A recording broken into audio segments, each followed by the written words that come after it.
ਕਿਹੜੀਆਂ ਨੇ? महाराज ने सानू की समझाया? महाराज कहते ने प्यारिया असल की है, दही दे विच मधानी पाया मक्खल निकलदा है। याद रखी सच नाल जुड़िया बख्शिशां मिलनियां नहीं, कच नाल जुड़िया तैनूं कख भी नहीं मिलना। इहदा मकसद तो सी, कच नाल जुड़िया नहीं कुछ मिलना, सच नाल जुड़ जा। जे नाम जपने की मैं गल कहाँ, भाई साहब ने आप भी कथा सुनते सी, भी मैं भी दो बचन आके सुने ने, वही गल कर रहा प्यारो। जे नाम जपण की गल आउंदी है, जे गुरु नानक साहब ने क्या, गुरु नानक साहब की सन, नाम ही सन, वो परमात्मा का नाम सनो, आप भी नाम सन, सिख धर्म के बानी भी आप कह सकते हैं।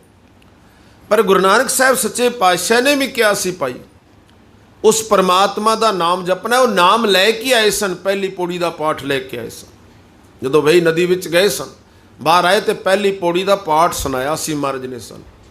संगतां नूं कहे पहली पौड़ी का नाम जपो भाई। पर अज मैं देखदा नाम तो साडे सिख धर्म विच बड़ा जपिया जा रहा, कोई घाटा नहीं हैगा। साडे विच बहुत सारे नितनेमी बैठे ने, जिहड़े सवेरे नितनेम करते हैं। साडे विच कीर्तन करने वाले भी बैठे ने, साडे विच कथा करने वाले भी बैठे ने, साडे बाणी पढ़ने वाले सुनने वाले भी बैठे ने। पर मैनूं माफ़ कर दिया जे साडे कोल इशारा, साडे वल कोई इशारा करे भी तुहाडा जीवन किन्ना कु है, जिन्ना असीं पाठ करदे आ, जिन्ना असीं नितनेम करदे आ, कदी विचार करिया जे बह के गुरु ग्रंथ साहिब की बाणी नूं जरूर हाथ जोड़ के बेनती करके पुछ लिया जे, महाराज जी सवेरे जिहड़ा नितनेम कीता है, हुण उदों बाद मैं की करां, ये मेरा सिरे चढ़ जाए, मैनूं इहदे विचों बख्शिश मिल जाए। तो मेरे मालिक जी पता की कहंदे ने, कहंदे ने सवेरे उठ के बोलिया किन्ने है, आ जिहड़ा मुख दे विच एक मास का छोटा जिहा टुकड़ा है ना, जिन्हों आपां जेबा कहने आ, ये जेबा सवेरे उठ के नाम जपदी, ये जेबा सवेरे उठ के बाणी पढ़दी है। पर दुख इस गल दा है, जिहड़ी जेबा सवेरे उठ के नाम जपदी है, जिहड़ी जेबा सवेरे उठ के बाणी पढ़दी है, उही सारा दिन बाकी दिन दे 20-22 घंटे किसी की निंदिया, किसी की औगुण चितारदी है। फिर इत्थे की बनदा है, जेड़ा मकान साफ कीता सी, उहदे विचों जेड़ा गर्दा घट्टा निकलिया सी, उहनूं बाहर सुੱਟ के आउंदा, तेरी सफाई सी। पर दुख इस गल दा कि जिहड़ा मेन गेट सी, वो घट्टा वो गर्दा उसे गेट विच रख दिता। मेन गेट विच वो हवा दा बुल्ला आया, दिन दे विच उहने हवा दे बुल्ले ने धिक के दोबारा फिर मकान विच गंद लै आंदा। हुण गल गंद दी किहड़ी है, गल तैनूं आपां समझना है। भाव के सवेरे नाम जपिया, बाणी पढ़ी है, सुनी है, या कन्ना दे नाल सुनी है, तो मेरे मालिक कहंदे ने हर हर करै नित कपट कमावै, हिरदा सुध ना होई, अन दिन कर्म करे बो तेरे, सुपने सुख नहीं होना। हुण मैं तो नहीं कहता, मैनूं माफ़ कर दे, साडे विच किन्ने होणगे इत्थे बैठे आपां कहदे जी बड़ा नाम जपने, पर घर में सुख तो आया ही नहीं। फिर दा मतलब दवाई तो खाधी सी, परहेज तो नहीं होया। फिर दवाई जरूर तुसी सेवन कीती है, पर परहेज नहीं होया। असीं सवेरे नाम जपिया, सारा दिन किसी की निंदा कर दी आपां, सारा दिन जबान नाल कूड़ बोल दिता, झूठ बोल दिता है। माफ़ करिया जे माड़ी माड़ी गल दे उत्ते इंसान झूठ बोलदा पिया, माड़ी माड़ी गल दे उत्ते असीं झूठ बोल दिंदे आ। पर यह पता नहीं कि महाराज बाणी कहंदी झूठ बोल मुर्दार खाए, दे पिछे है की है।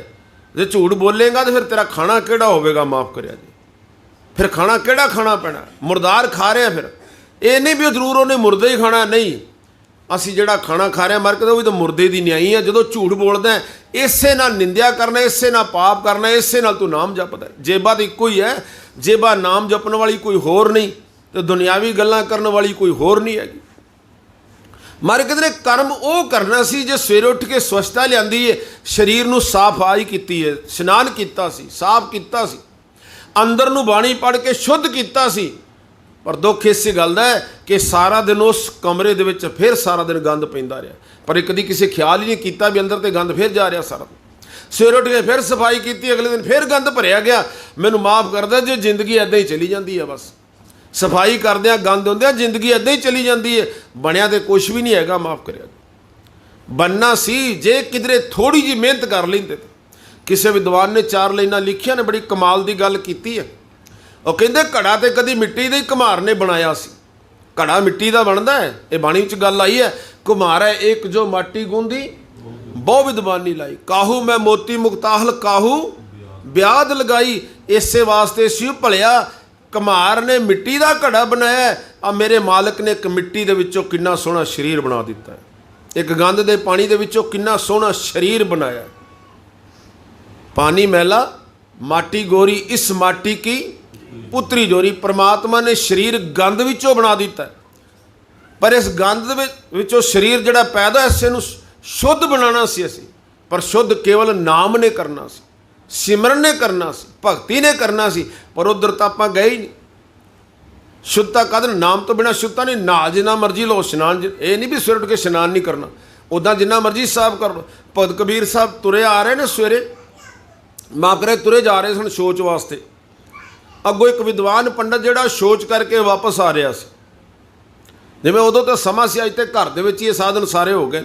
उदों लोग बाहर जाया करते सन, सवेरे शौच वास्ते बाहर जाना, नाले घूम के आना, नाले पेट साफ करके आ जाना। जदों पंडित जी कबीर साहब नूं मिले ने, रस्ते भी टाकरा हो गया, तो जिहड़ा रब की बंदगी करने वाला हुंदा है, परमात्मा का नाम जपण वाला हुंदा, उहदे मूँह ते नाम ही हुंदा है, उहदी रसना ते नाम ही हुंदा, वो किसी की निंदिया नहीं करता। उन्हें कहता दोवें हथ जोड़ के कहता पंडित जी राम राम। जिवें आपां कह दिंदे कोई मिलदा आपां कहने जी वाहिगुरू जी का खालसा ते वाहिगुरू जी की, हुण उन्हां दा अपना धर्म है। उन्हें पंडित जी नूं कहता पंडित जी राम राम। हुण पंडित जी तो बोले ही नहीं, चुप करके कोलों लंघ गए। भगत कबीर साहब ने सोचा भी मैं तो कुछ किया ही नहीं, मैं तो पंडित जी नूं यही कहा पंडित जी राम राम, मैं तो 2 बारी राम का नाम लिया है, परमात्मा का नाम लिया, पर पंडित जी बोले नहीं, पता नहीं की गलती हो गई। चलो दिन किधरे समा मिल गया, वो पंडित जी फिर टक्कर के किधरे भगत कबीर साहब फिर मिल गए तुरदे फिरदे। भगत कबीर साहब ने फिर वही गल करती, पंडित जी राम राम। पंडित जी कहते ने राम राम जी। कबीर साहब कहते हैं भी गल तो सवेरे ही है, भी सवेरे ही मैं ही आखी सी, मैं क्या तो मैं सवेरे भी आई सी राम राम। पंडित जी तुसीं सवेरे नहीं जवाब दिता। तो पंडित जी कहन लगे मैं सवेरे जवाब किवें दिंदा, सवेरे तो मैं पवित्र नहीं सी, मैं अपवित्र सी, भाव मैं शौच करके आ रहा सी, मेरा शरीर साफ नहीं सी हैगा। हुण इधर भी रब सी। खुद कबीर साहब कहते हैं ये तो बड़ी चंगी गल है, तुसीं अपवित्र शरीर च राम शब्द नहीं किया, पर तुसीं इस शरीर नूं पवित्र किवें कीता है। उन्हें कहा जी घर आण के मैं पानी लैके ते इशनान कीता। कहते अच्छा पानी नाल शरीर साफ हो गया, फिर कहते हो गया जी, कहते पानी ने तुहाडे शरीर नूं तां साफ कर दिता है, पर जे पानी गंदा हो जाए फिर उन्होंने कौन साफ करूगा। पता है पर जे पानी गंदा हो जाए उन्होंने कौन साफ करूगा। नालियां का पानी कित्थे जांदा है, नहरां जांदा है, नहरां का पानी हौली हौली फिर समुद्रां टुर जांदा, समुद्र उन्होंने साफ कर दिंदा, उत्थे जाके गंदगी नहीं रहिंदी। इत्थे नालियां गंदगी दिसदी है, जदों जाके वड्डे समुद्रां दरियावां 'च मिल जांदा है, ये पानी शुद्ध हो जाता है। आ गंगा जाके वेखो हेमकुंड साहब वाल जिथों निकलदी है, किन्ने शहर राह च आउंदे ने, सब दा गंद गंगा विच आ रिहा, पर हरिद्वार आके इहनूं पवित्र मन्निया जांदा। उत्थे लोग इशनान करदे ने, पवित्र मन्निया जांदा ना। वो गंदगी कित्थे जांदी है, वो गंदगी अपने समा लैंदी है, पर शुद्ध हो जाता पानी। कबीर साहब ने कहा जी ठीक है तुहाडी गल, तुसीं घर आण के नाम पानी नाल इशनान किया, तुसीं पवित्र हो गए हो, पर जे पानी गंदा हो जाए फिर वो कदे नाल साफ होएगा। कहते जी पानी नूं हवा साफ करदी है, आ जिहड़ी हवा चलदी है ना, ये हवा चलदी है, हवा दे नाल पानी शुद्ध हो जाता, और हुंदा भी है पानी हवा नाल बहुत शुद्ध हुंदा। पानी छप्पड़ां दा दरियावां दा पानी हवा नाल शुद्ध हुंदा। कबीर साहब कहते हैं जे मैं सोचना जे हवा गंदी हो जाए फिर उन्होंने कौन साफ करूगा। हुण पंडित जी वेखण लग पे कबीर साहब वाल भी तेगा तेगा तुरी जा रहे हैं। कहते तुसीं अपवित्र हो गए, तुसीं इशनान करके पवित्र हो गए, तुहानूं पानी ने साफ कर दिता, पानी नूं हवा ने साफ कर दिता, तो जे हवा अपवित्र हो जाए उन्होंने कौन साफ करेगा। तो फिर वही पंडा हथ जोड़ के कहता जी उन्होंने तो परमात्मा का नाम ही साफ करूगा, उन्होंने तो परमात्मा का नाम ही शुद्ध करूगा। तो भगत कबीर साहब कहते हैं मैं भी तो यही कहा सी पंडित जी राम राम, मैं दसो किहड़ा माड़ा बोलिया सी, मैं भी तो यही कहा सी, पर कमाल की गल है तुसीं तुरे किधर। फिर अपने आप को विद्वान पंडित कहवाते हो, पर तुहानूं अजे तक तो यही नहीं पता लगा भी शरीर साफ काहदे शुद्ध काहदे नाल होना, अजे तक तो इत्थे ही नहीं पहुँचे तुसीं। ये शुद्धना परमात्मा के नाम नाल। मैनूं माफ़ करिया जे इत्थे जिथे आपां आए हाँ, परिवार ने सानूं बुलाया, सारे आपां बुलावे ते ही आए हाँ, ठीक है बुलाना चाहिए, संगत बुलानी चाहिए, बुलावे तो तुसीं आए हो। पर जे मैं पुछ लवां भी आपां ਪਕੌੜੇ ਪਕਾੜੇ ਖਾਣ ਆਏ ਆ ਜੋ ਹੋਰ ਵੀ ਸਾਡਾ ਇੱਥੇ ਕੰਮ ਹੈ। ਜਿਵੇਂ ਪੁੱਛ ਲਾ, ਬੇਨਤੀ ਕਰਾਂ ਵੀ ਇੱਥੇ ਆਪਾਂ ਕਦ ਲਈ ਆਏ ਆ, ਪਰ ਹੱਥ ਜੋੜ ਕੇ ਬੇਨਤੀ ਕਰਨਾ ਆਪਾਂ ਸਾਰੇ ਰਲ ਕੇ, ਮੈਂ ਵੀ ਪੁੱਛਾਂ ਤੁਸੀਂ ਵੀ ਪੁੱਛੋ ਗੁਰੂ ਗ੍ਰੰਥ ਸਾਹਿਬ ਮਹਾਰਾਜ ਨੂੰ, ਮਹਾਰਾਜ ਜੀ ਅੱਜ ਸਵਰਗਵਾਸੀ ਬਿਸ਼ਨ ਸਿੰਘ ਦੇ ਪਰਿਵਾਰ ਨੇ ਸਾਨੂੰ ਬੁਲਾਇਆ, ਅਸੀਂ ਮਹਾਰਾਜ ਜੀ ਤੁਹਾਡੇ ਕੋਲ ਆਏ, ਅਸੀਂ ਕਦ ਲਈ ਆਏ ਆ। ਤਾਂ ਮੇਰਾ ਮਾਲਕ ਫਿਰ ਅੱਗੋਂ ਪਤਾ ਕੀ ਕਹਿੰਦਾ ਹੈ, ਕਹਿੰਦੇ ਆਓ ਤੁਹਾਨੂੰ ਦੱਸਨੇ ਆ ਕਦ ਲਿਓ, ਆਇਓ ਸੁਣਨ।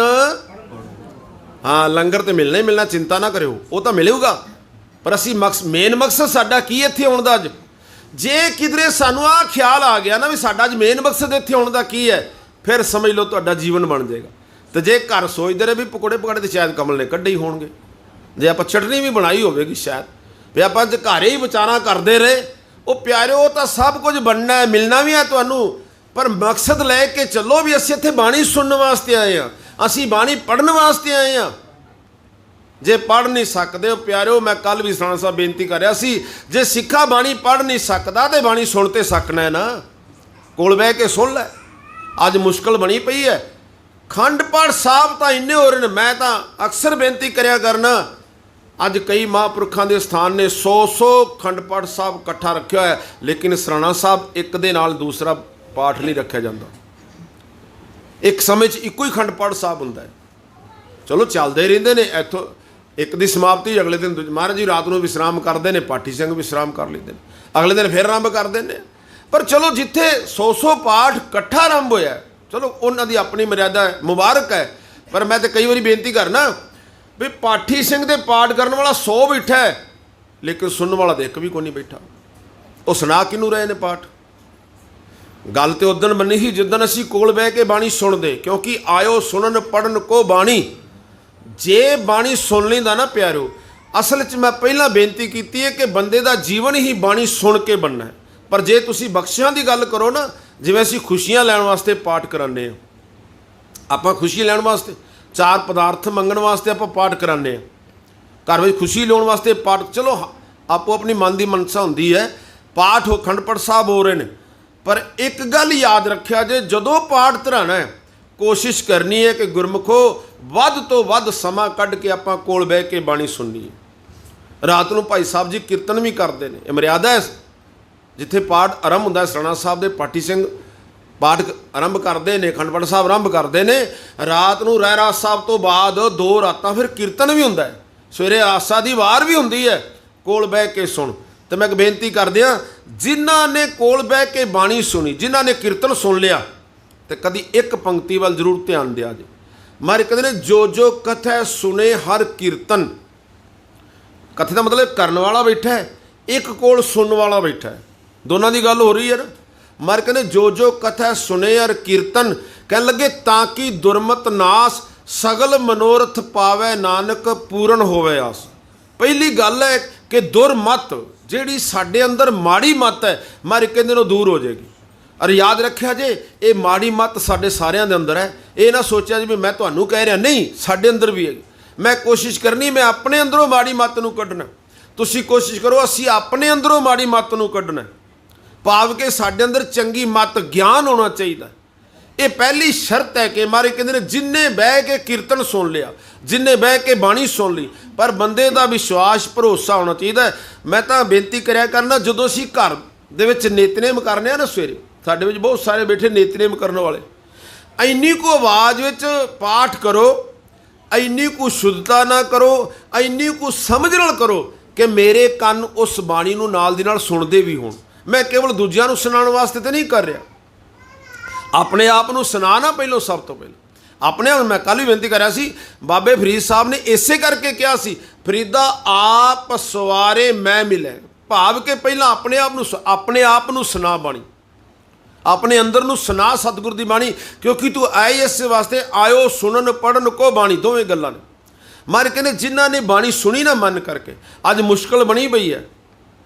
ਸਾਨੂੰ ਕਈ ਵਾਰੀ ਨਾ ਪਿੰਡਾਂ ਦੇ ਵਿੱਚ ਕਈ ਲੋਕ ਸਵਾਲ ਕਰਦੇ ਨੇ, ਕਹਿੰਦੇ ਜੀ ਅਖੰਡ ਪਾਠ ਸਾਹਿਬ ਆ ਪਿੰਡ ਦੇ ਪਾਠੀ ਰੱਖਦੇ ਨੇ, ਉਹ ਤਾਂ ਜਪਜੀ ਸਾਹਿਬ ਦੀਆਂ 5 ਪੌੜੀਆਂ ਪੜ੍ਹਦੇ ਨੇ ਜਾਂ 5 ਸ਼ਬਦ ਪੜ੍ਹਦੇ ਨੇ ਤੇ ਦੇਗ ਵਰਤਾ ਦਿੰਦੇ ਨੇ, ਤੁਸੀਂ ਸਾਰਾ ਜਪਜੀ ਸਾਹਿਬ ਪੜ੍ਹ ਕੇ ਕਿਉਂ ਦੇਗ ਵਰਤਾਉਂਦੇ ਹੋ? ਇਹ ਸਾਨੂੰ ਕਈ ਵਾਰੀ ਪਿੰਡਾਂ 'ਚ ਸਵਾਲ ਵੀ ਹੋਏ ਨੇ, ਕਿਉਂਕਿ ਜਿੰਨਾ ਚਿਰ ਸਾਰਾ ਜਪਜੀ ਸਾਹਿਬ ਦਾ ਪਾਠ ਨਹੀਂ ਹੁੰਦਾ, ਉਹਨਾਂ ਚਿਰ ਦੇਗ ਨਹੀਂ ਵਰਤਾਈ ਜਾਂਦੀ।